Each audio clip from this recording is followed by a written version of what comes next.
Nós vamos começar agora a conversa aqui com o querido Wagner Castro. Professor Wagner Castro, que tem um belo currículo. Professor, eu perguntaria para o senhor o seguinte: dentro das- da, eh,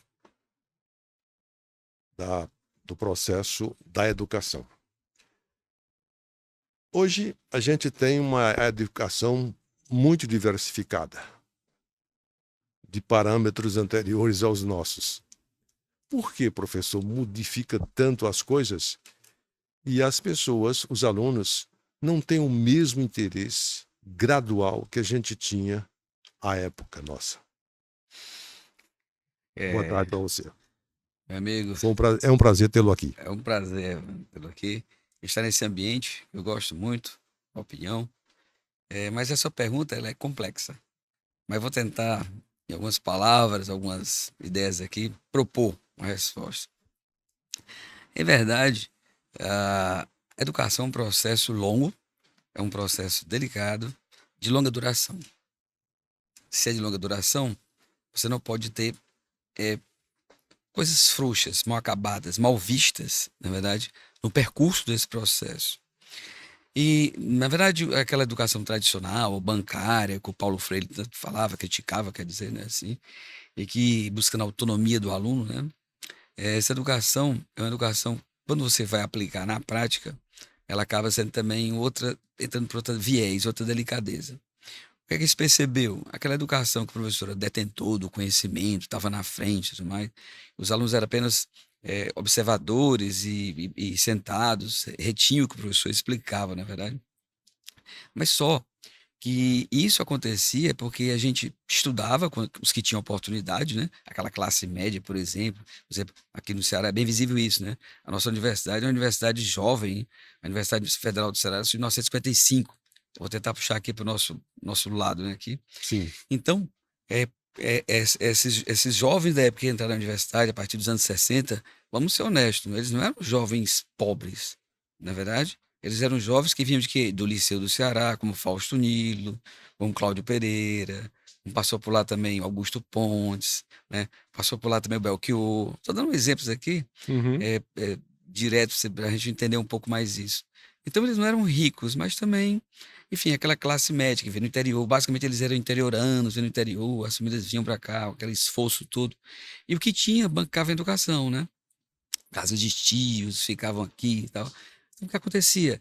Eles tinham que se debruçar nos livros, tinham que abraçar a causa, né? Assim, os professores eram muito bons, aqueles professores catedráticos, com aquela postura deles, aqueles conhecimentos vastos.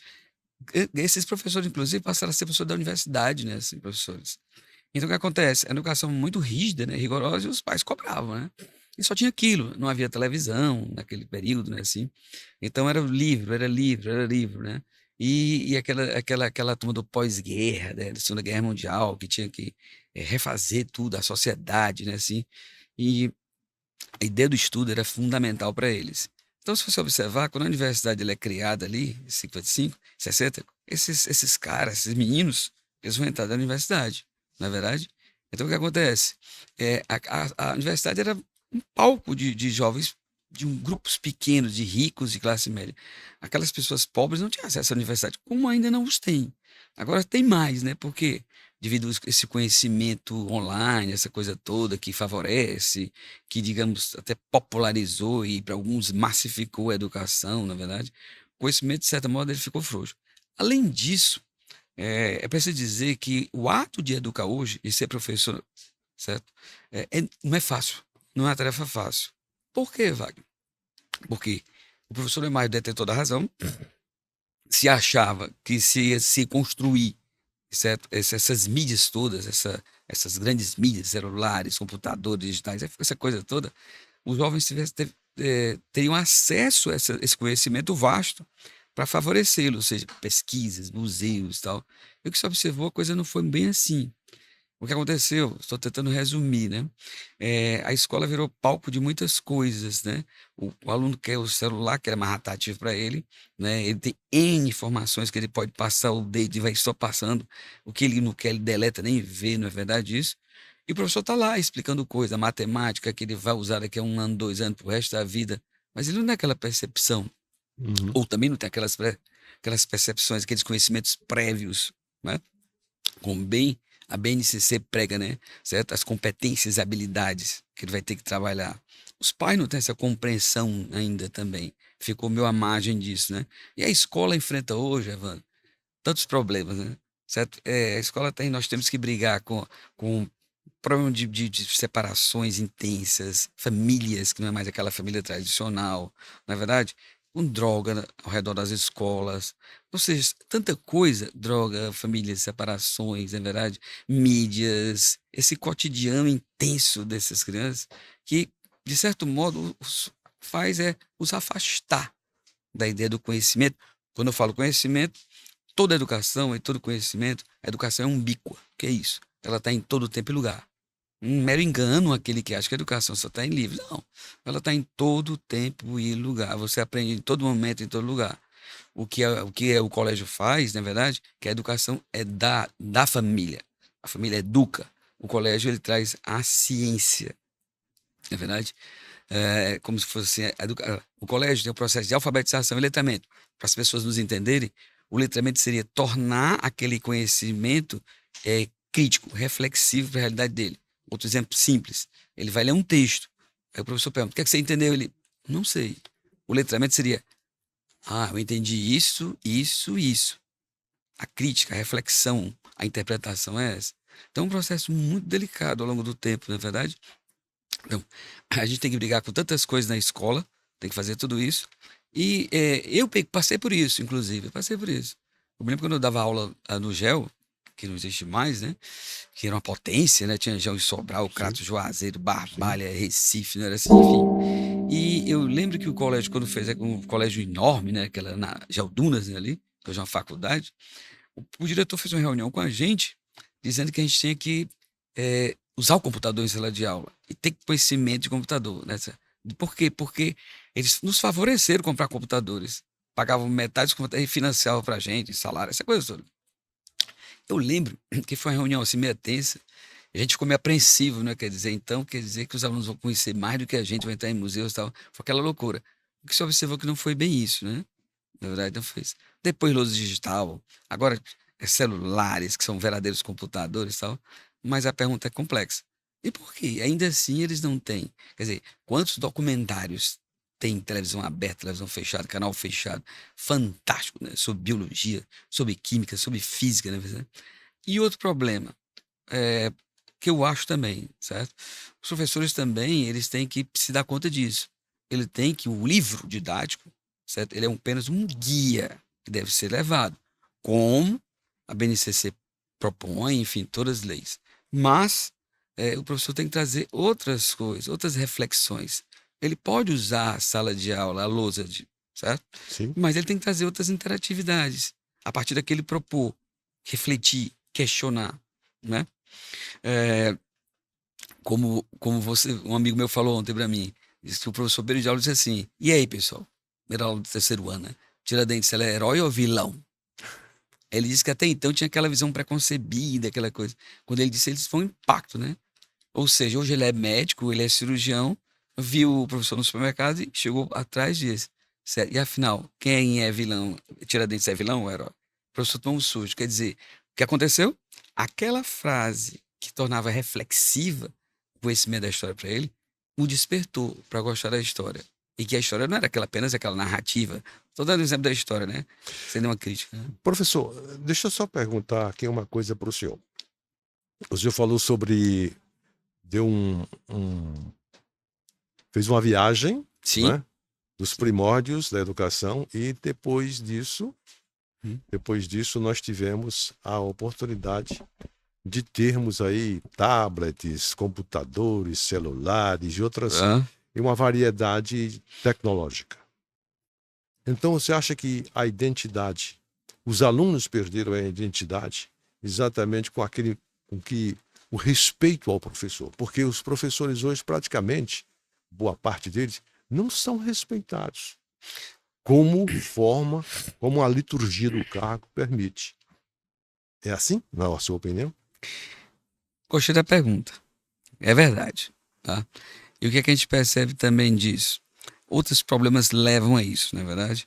Por exemplo, a gente sempre falta um pouquinho para tentar explicar um pouco, ou tentar explicar, né? O que é que a gente percebe também que hoje os próprios pais não têm um certo domínio sobre os filhos. Sim, Concorda com isso? Não é? concordo. Aliás, só fazendo uma correção aí, correção não, uma colocação, há professores que dizem assim, olha, é lindo ser professor, passar conhecimento para os alunos que são leigos. Mas, em compensação, é uma dor de cabeça, porque tem a pressão dos pais no Pronto, final do ano, pronto. nas provas, na formação total. Quando você chega na formação total, você fala o seguinte, você vai falar o quê? Qual é a sua tese? Então, tem tudo isso para milindrar ainda mais a Me- conectividade do professor. É assim, professor? Perfeito. Os professores, eles, eu estava falando antes, né? Os pais Sim, perderam pode ser. esse controle sobre os filhos. Uhum. Eu digo pai, pai, mãe e os responsáveis, né? Assim, a gente costuma ver nas escolas, receber pais que dizem em desespero, eu não sei mais o que fazer. Aí, mas isso é basicamente constante a gente escuta isso, tá? Por que é que a gente percebe isso? Ora, se você, o pai, a mãe, você não sabe o que fazer, o que é que eu vou fazer? A escola, ela leva a ciência, a física, aquilo que eu falei, né? O conhecimento. O processo educativo é seu. A escola, ela leva em diante, né? Ela vai adiante, né? Assim, mas você tem que saber o que vai fazer com o seu filho. Você tem que saber. Esse processo foi perdido, né? Os filhos passaram a ter muito direitos, na verdade, pouca cobrança, tá? Eles não são cobrados. E também pela questão cultural. A nossa família ainda é muito aquela portuguesa, aquela coisa de família, morar junto, aquela coisa. Você vê os garotos grandes, já quase adultos praticamente, né? E morando dentro de casa, com mãe, com pai e tal, dependente deles, né? Eles não foi criado para ter autonomia, ele não foi criado para ter isso. Então, seus pais fazem tudo para os filhos, digamos assim, na verdade, é, quando ele chega na escola, ele não tem referência. Ou seja, ele não aceita o professor, digamos, porque as pessoas confundem muito autoridade com autoritarismo. Você pode ter autoridade com o aluno e sem necessariamente ser autoritário, na Hum, verdade. Não precisa disso, tá? E outra coisa, a educação é um processo de confiança, é uma via de mão dupla, certo? Na verdade, todo primeiro dia de aula é um combinado, é um acordão, é um grande acordo. O professor explica a metodologia, a didática, né, o conteúdo que ele vai ministrar ao longo do ano e diz como é que vai ser a avaliação e é um acordo. Tudo bem? É um acordo aquilo ali, né? E você, na verdade, você ganha as pessoas quando você conquista. Ou pelo conhecimento, ou tudo misturado, conhecimento, didática, metodologia, né? Não é por imposição. Porque se você disser, ó, você vai ser, pro seu filho, um grande piloto de Fórmula 1. Se você impor, é capaz dele não querer ser. Provavelmente não vai ser. Um grande tenista, um grande jogador de futebol, e vai, né? professor, Então ele vai perdendo a referência. E ah, outra coisa que eu acho importante, e retomando aquela primeira pergunta, é, na verdade, esses meios digitais, esses outros que você vê no celular, né, assim, enfim, você conhece todos aí, Instagram, Facebook, muito mais agora TikTok, essa coisa toda aí, eles se banalizam. Tem uns que têm até uns princípios interessantes, né? Certo? Como o Instagram, começou muito interessante. Existe uma foto ali, uma coisa, ou que está sendo feito, que você fez de interessante, né? Mas a sociedade usou muito isso para banalização pessoal, né? Onde eu estou, o que estou fazendo, não sei o quê, falar do outro. São notícias frouxas, curtas, retalhadas, né? Que você coloca como verdades absolutas, né? Isso para aquelas pessoas que não têm conhecimentos prévios, facilmente elas são levadas, né? Elas são levadas a crer naquilo como verdade. Um exemplo disso, acho que todo mundo precisa mais falar disso, N pessoas já falaram sobre, e falam sobre isso, a própria política, né? Certo? Virou o maior meio de divulgação, enfim, como o senhor fala, a banalização é uma coisa realmente real. é real. Hoje, no processo da internet. Porque você tem um Google. O Google, qualquer coisa que você queira, se quiser fazer até uma bomba, você faz. Isso. Se quiser ler um artigo, você lê também. Mas não significa dizer que você tem a autoridade depois para decretar, dizer, não, eu fiz isso aqui no Google. Se você usou o Ctrl+C, Ctrl+C, Ctrl+V, não é? Então, é essa história que banaliza exatamente a inteligência dos alunos que a gente tinha. E nós sabemos que tem grandes crânios, inclusive, que chegam no ITA, Sim, em São José dos Campos. Eu tive a oportunidade de passar um período de 7 dias na Embraer. Conheço hoje tudo a respeito de como é que se transforma, faz avião, tal, isso, aquilo, outro. Mas uma das pessoas do Embraer chegou para perto de mim e disse, você é de onde? Eu disse, Fortaleza. Ele disse, então é o seguinte, qual é o sentido que vocês têm? Qual é a mágica que vocês fazem, que os alunos que vêm de lá, quase todos levam as vagas que têm aqui à disposição? Eu digo, professor, eu não sei. Lamento. Agora, de certa forma, um elogio, sim, não é verdade? sim. Mas as pessoas usam esses garotos que muitas vezes que passam lá no ITA, né, como marketing. Sim. E aí está um outro processo que poucas pessoas reconhecem isso, porque esses meninos vão para lá e já estão, ó, autorizados a começar a trabalhar. Com E jamais certeza, voltam aqui, com certeza. não é verdade? É verdade, na verdade eu conheci professores daqui, amigos meus, trabalhando em colégio, né, cursinhos e tudo mais, que eram chamados para dar aula no ITA. Isso. Saiu de avião para dar aula no ITA, não é verdade? E por isso que muito acertado ter vindo o ITA para cá. Mas para chegar a essa ideia do ITA e do conhecimento matemático que você falou aí, que o Ceará é uma referência de aprovação, né? Se eu não estou enganado, já superou os 50% da aprovação do ITA, ou está próximo, né? Assim, que é um feito enorme, né? Então a educação cearense ela sempre foi uma educação de referência, Sim. tá? Na verdade, praticamente a aplicação da escola nova, dos pioneiros da educação e tudo mais, tá? Ela aconteceu aqui em Fortaleza com o Lourenço Filho. Então aqui foi uma referência à educação. E Fortaleza continua sendo, o Ceará continua sendo. Você está vendo as estatísticas aí, né? Mas uma coisa que deve ser dita, é importante para você entender isso também. Se sabe hoje, tá? Os documentos, vou falar de novo, uma BNCC e tal. Você sabe que o aluno, para poder ele ter um entendimento das coisas, ele tem que ler. Ele tem que E passar muito. a ler. Ele tem que ter uma alfabetização perfeita. Tanto que a legislação diz que os alunos têm que estar no no terceiro ano do ensino fundamental 1, ele já tem que estar lendo perfeitamente. E já tem que ter uns domínios de matemática. Aí vem a história das habilidades e competências. Por quê? Porque se ele não conseguir ler, certo? E não tivesse processo de letramento bem feito até o terceiro ano, do ensino fundamental 1, ele vai ter sérios problemas cognitivos de aprendizado, de conhecimento. O que é que se observou ao longo dos conhecimentos, das pesquisas, né, de educação? É que, na verdade, se deve fazer eles lerem e ter conhecimentos matemáticos prévios. Em certo sentido, muito mais do que as ciências humanas, inicialmente, até aí. Por quê? Porque quando ele lê, ele consegue entender, ele consegue estar letrado, ele consegue interpretar, na verdade, o que ele lê.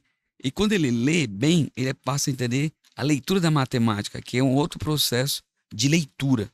Você Sim. observou que você lê um enunciado de uma questão de matemática, perfeito, o garoto lê, mas ele não sabe montar a questão.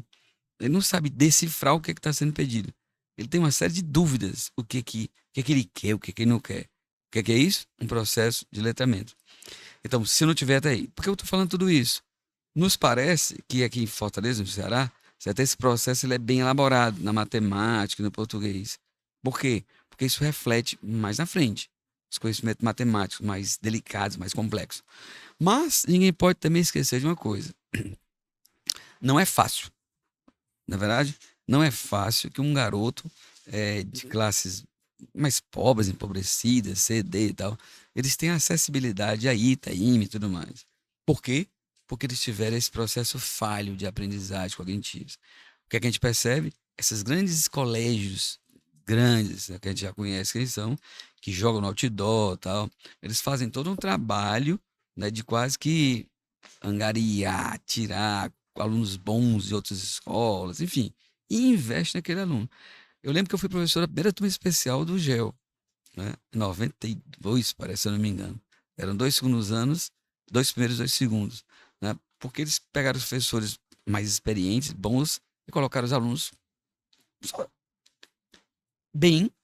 Os caras eram muito bons, os meninos eram muito bons, né, assim. Então, não tem outra. Aqui era só um treino, treinar, estimular, treinar, incentivar. E ele vai passar, não tem como. Ele vai, Agora, de certa forma, ele vai saber mais do que o professor. Porque eles perfeitamente. já são bons. Agora, professor, é, esses alunos que o senhor está citando aí, esses alunos que são Aham. considerados gênios, né? Porque tem muitos gênios Sim, aqui, em Fortaleza, no interior do estado também. sim. Nós sabemos perfeitamente hoje que algumas escolas públicas têm gêniozinhos espetaculares, Perfeito. não é? Perfeito.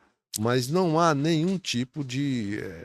Quando diz assim, o professor começou aonde? Aí ele disse: não, começou aqui no colégio. Por quê? Porque o colégio já angariou, é como se tivesse comprado o Sim, talento para a escola. E depois não dá realmente a referência, o grau, àquela escola que o menino saiu, que é a perfeito. escola pública. Perfeito. É assim? Sim, esses de uma geração para cá que eu falei, eles são muito mais retirados de escolas particulares, Sim. militares, tal, esse negócio todo. Já tem um conhecimento muito bom de matemática, português, essa coisa toda, todos os conhecimentos. Mas você está falando uma coisa importante. O estado do Ceará, né, e algumas cidades, nós já sabemos, né, elas têm tido uma aprovação, sabe, o tipo de aprovação, de reconhecimento, né, Sim. na educação fantástica, né? Assim. Então, são grandes alunos, por causa de um trabalho lento, gradual, que os torná-los bons. Mas aí vem uma questão social, né?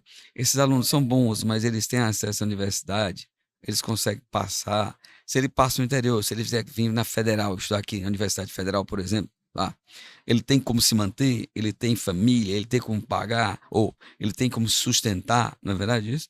Então, existe uma série de. Então, ele fica praticamente vulnerável, como você falou, né? O colégio sabe, digamos assim, tem os olheiros, né? Que os encontra e os chama, copita para os grandes colégios, né? Outra coisa, Evandro, é que, na verdade, nós professores temos que dar um olhar para o todo. Isso é outra armadilha. Eu, por exemplo, quando eu comecei a dar aula, né, esse ano eu faço 40 anos de magistério. Eu comecei com 18 anos. Certo sentido, até uma irresponsabilidade, né? Você começa a ensinar, a vender o saber, né? É, tão jovem, né? Assim. Mas, assim, tanto que eu não gostava nem que me chamasse como professor. Eu achava tão forte esse nome. Professor, professor. Não, não, certo? Eu achava, me dava até medo, sabe? Você vê a importância que era professor, né? Que eu ainda peguei um pouco de consideração. Na primeira escola que eu dei aula, por exemplo, e quando eu cheguei, os alunos se levantaram tudo e deram bom dia, sabe? Achei interessante aquilo, mas aquilo foi se perdendo, né, também. Por que eu estou dizendo tudo isso? Que no começo, quando eu comecei a dar aula, eu comecei a perceber que aqueles da frente, eles eram grandes alunos. E aqueles estavam sempre, ó, prestando atenção à aula. O que eu dizia, né, assim? Até dizia, eu fiz a tarefa, professor, certo? Eu já fiz as duas tarefas na frente. Se você não quer ver, não, corrige logo. Então, você deixa a turma do fundão pra lá, né, assim? Uns 8, 5, 6 anos por aí, eu já comecei a perceber um problema. Que, na verdade, aquela turminha da frente, eles já sabiam tudo. Não depende de mim. Eles ser doutores, sei lá, médicos, sei lá o que for, professores, eles aí eu sei. Eles tinham conhecimento prévio, eles eram bons alunos. Meninos e meninas muito bons. Aí foi que eu me dei conta que talvez fosse melhor, era o fundão. E o fundão. Eu preciso me aproximar da turma do fundão. Essa turma que precisa. Então a gente não tem que ter muito cuidado com isso. Porque essa turma que passa fácil, como a gente está falando aqui, Uhum. é essa turma da frente. Tá entendendo? Ou seja, a gente acaba, de certo modo, também elitizando o conhecimento, né? Tornando mais. Aí você vai dizer, vai, Wagner, a humanidade é assim, as pessoas são diferentes, uns aprendem mais, outros. Na verdade? Isso é verdade. Mas a gente educa, com o objetivo de educar todos. Levar para que todos sejam vitoriosos de uma maneira ou de outra, né? Professor, eu gostaria de falar ao senhor a respeito exatamente da força que o professor tem. Quer dizer, o conhecimento do professor ele vai levar para o resto da vida, né? E então, por ser um conhecedor de assuntos, do planejamento, da aula, isso e aquilo outro, ele merecia respeito, muito mais do que se respeita hoje no Brasil, Com certeza. né? Sim, No Japão, por exemplo, ele só se compara exatamente ao imperador, não é perfeito. assim? Perfeito. Perfeito. Agora, a gente tinha, por exemplo, 10 anos de idade, eu, no caso, então eu tinha uma professora que eu tinha uma verdadeira, um verdadeiro respeito por ela. E então ela dizia assim, tinha 2 ou 3 colegas meus, que ela dava aula Hum. particular, aí ela dizia, aí o pessoal dizia assim, ó, Evandro, se você não me der essa informação agora, eu vou dizer para Maria. Maria, que era exatamente a minha mestra. Ela dizia, não, diga a mamãe, mas a Maria não. Quer dizer, a gente tinha o respeito, a admiração, né? Por quê? Porque ela tinha muito conhecimento. Os professores sempre têm conhecimento maior do que dá ao aluno. Mas hoje, professor, lamentavelmente, o degrau é outro. Aí você falou, Eva, outras questões delicadas, muito delicadas, sabe? Eu também passei por professores assim, certo? São impactantes, nos marcam, né? Assim, um professor de português, então, a gente ficava e aprendia muito, né? Respeitava Sim. e tudo bem, né? Assim, mas havia eu sempre digo que havia um respeito mútuo, como assim? Haviam coisas que envolviam uma ética, uma moral entre professor e aluno, que se gostasse levava o resto da vida, né? Certo? Ah, vou dar um exemplo que aconteceu comigo. Aconteceu um fato comigo, eu dando aula sobre um assunto, né? Aí disse, pessoal, como nossas aulas são geminadas, são 2 juntas, né? Semana que vem eu vou trazer um filme pra gente trabalhar esse assunto, certo? Eu acho que vale a pena dizer isso. E aí, ele tinha fita cassete, né? Botava Sim. a televisão tudo era muito difícil, né? A televisão em cima do biru ali, aí comecei a aula, expliquei e tal. Agora vamos parar aqui pra ver. Eles pegaram, trocaram a fita e colocaram uma fita, certo? De sexo, aquele negócio. Quando eu coloquei, que ver a cena, certo? Eu fiquei aperreado pra desligar, sabe? E desliguei. Eles caíram numa risada, certo? Eram rapazes e moças bonitos, assim, do 2º ano, tinham sido meus alunos desde o 5º ano, sabe? Aí quando eles ficaram rindo, eu entrei e comecei a rir também. Era uma risada generalizada. Aí eu parei e disse, fiquei sério, disse assim, né? Eles pararam e disse, alguém viu aqui na sala uma cena diferente do que nós vimos no filme? Alguém viu? Aí, não, não, professor, não, ninguém viu. Ninguém viu. Eu disse, eu não vi nada. Nada. Bora começar o filme? Bora. 30 anos se passaram. 30 anos. Um casamento de um deles, uma grande festa, os caras tudo bem, né, e tal. E eles chegaram, me abraçaram, professor, sabe quem foi que fez aquele negócio? Aí eu disse, tá, quem foi? Aí eu disse, tem certeza que você quer falar nisso? Aí, quer? Os caras ao seu redor, né? Aí quando falaram, outra crise de riso, né, assim. Mas o que é importante que eu tô contando essa história? Certo? Um pai de um vinha passando, inclusive um advogado muito famoso, um senhor, que me conhecia de muito tempo também. Aí viu a gente rindo e chegou na conversa e soube da história, caiu na risada. Aí eu comentei pra ele, inclusive, tava na roda, eu disse, mas sabe o que é que me comove, pessoal? Aí eles ficaram olhando pra mim, né? Tudo doutor, médico, bem de vida. Aí eu disse, o que me comove, que me deixa alegre com tudo isso, foi o comportamento ético de vocês. Nunca disseram a ninguém, não, nem os nossos pais, nem a nossa mãe. Só agora. Hoje, se isso acontecesse, o que aconteceria?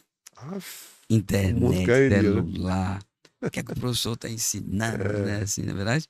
É Então, por essas aí. coisas elas foram se quebrando, né? Assim, esse respeito, esses valores, eles foram se quebrando. E não deixa triste? Não deixa. Não deixa. Entendeu? Muito triste, porque você acaba percebendo que quase que não tem mais valores, né? É uma coisa que o aluno ameaça o professor, vai filmar, certo? Se você soltar uma frase, aí tira de um contexto, joga na internet. Então isso é muito triste. E o que a gente percebe? Parece que esses valores são quebrados, mas também por incentivo de muitos pais. Que os pais vêm tomadores por coisas, certo? E que me parece às vezes que a escola resolve, o professor resolve aquilo. Não precisa o pai tá interferindo nisso, né? Assim, tá me entendendo? Então, É, são, é o que a gente que a gente conceitua como sensacionalista, né? As Uhum, coisas, né? uhum. Professor Wagner Castro, eu sei que o senhor também é.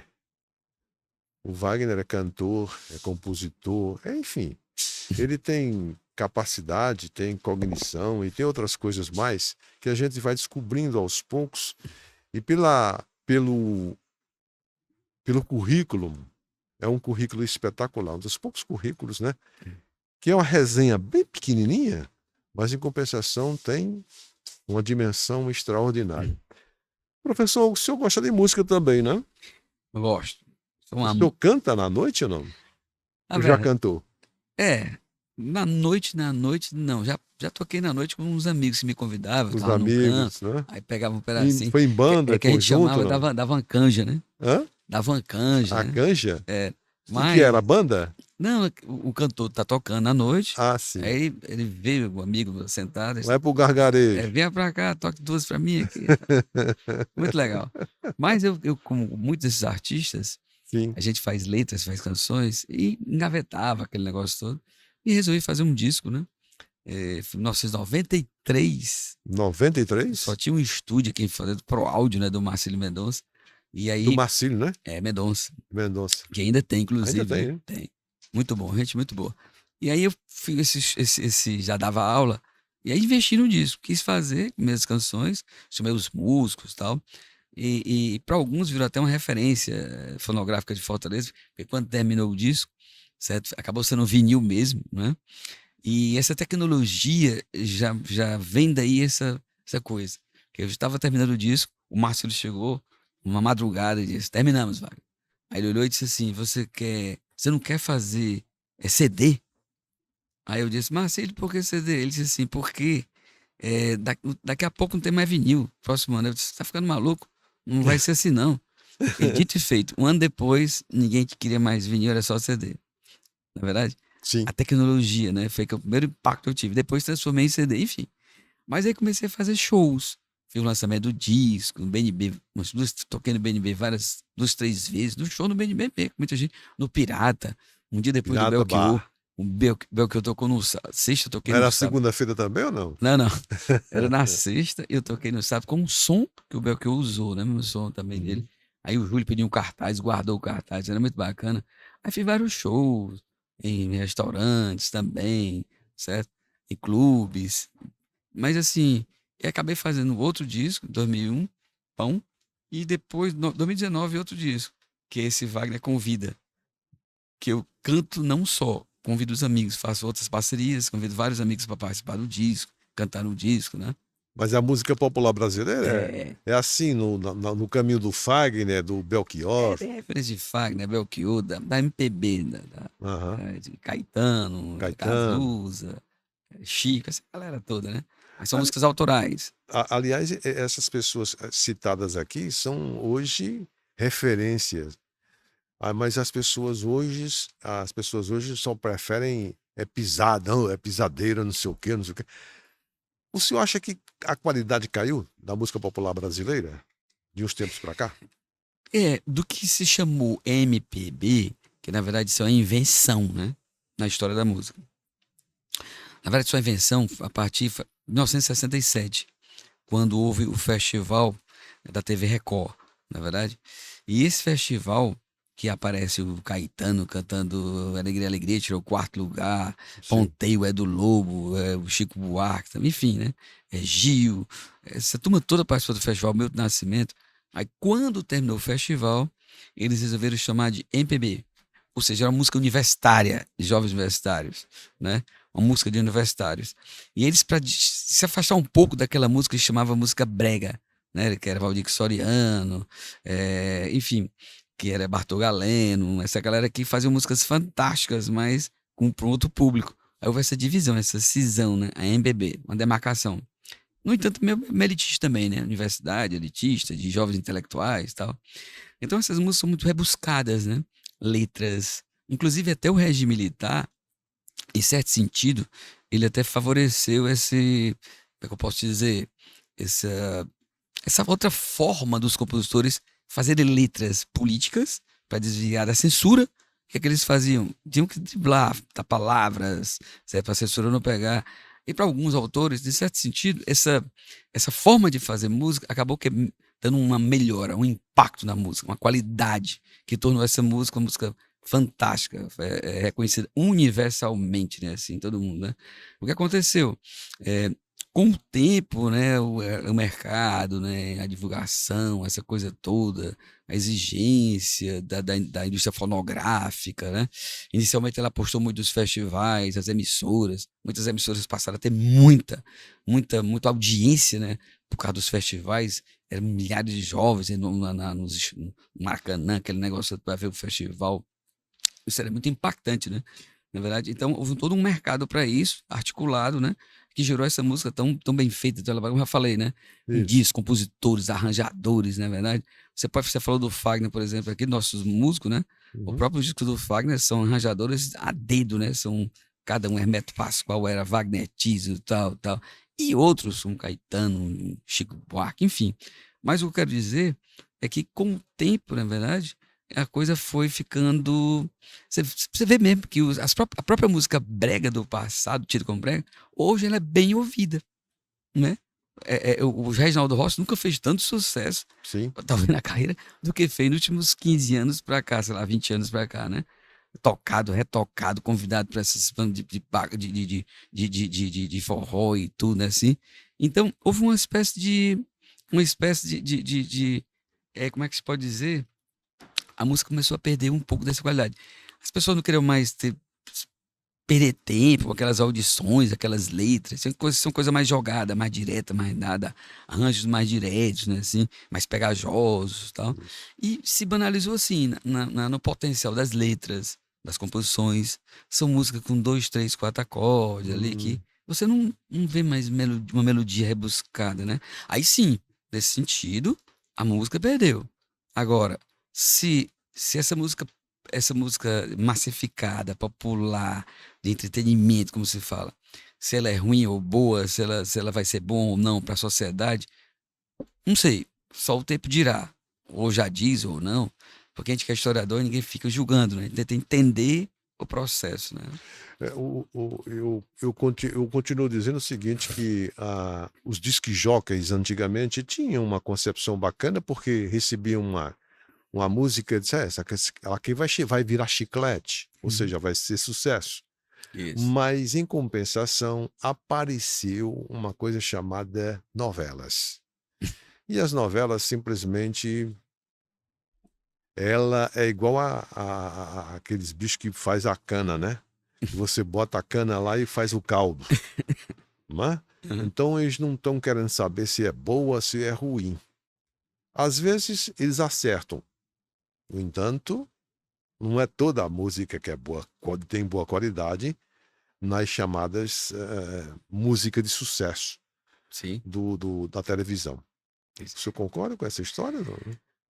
É verdade.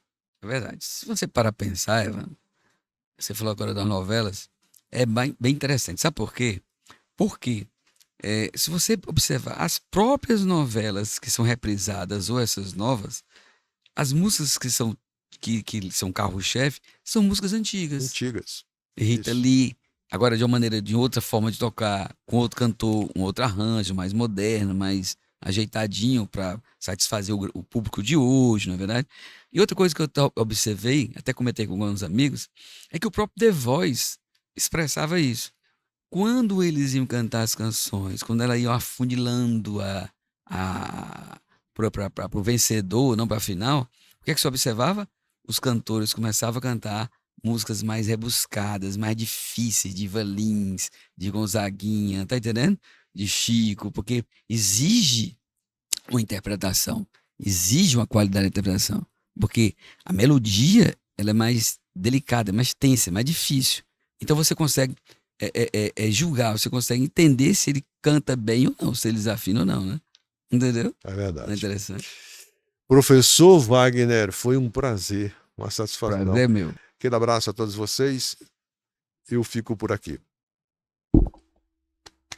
Valeu.